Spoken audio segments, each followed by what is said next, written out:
So kaning buhok sa Pilingguapa karon day no, grabe jud siya ka dry dye o grabe na jud kalata ang iyang buhok, please lang. O anyway, kanina akong client karon nga Pilingguapa day ba? Ay regular client taday nako ni siya. Og naki-OS na sad nako ni ang iyang buhok day mga 3 months ago. Og damage pud kay ni sa tanan ang iyang buhok before day kay lagi day diagi og ribbon color balayage og kulot. Then pagki-OS na mo ato nga time day no, in fairness na okay jud unta ang iyang buhok. Kaso lang day no kay iyang gipabalikan og pa-color sa salon. Muna ni samot na jud noon og ka-damage ang iyang buhok. Og imbes na dayon na unta to ang iyang pagka-Pilingguapa ba, please lang. Unya pag ending din no, pag human niya upa-color din no day, iso nasad ka dayon ang ihang pagka-Pilingguapa ba.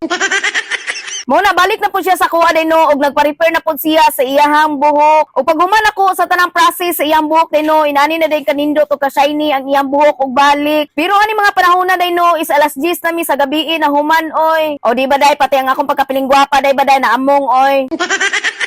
Muna pag damage na gani ang iyong buhok din no, is ayon na siya day ipapugos og pa-color og pa-ribbon. Kay lagi karon mo mga panahon na din no, isa na tay pamalit sa ribbon para dili mo samot og ka-dry og ka-damage ng iyong buhok. Og mura day to no, bye mo oy.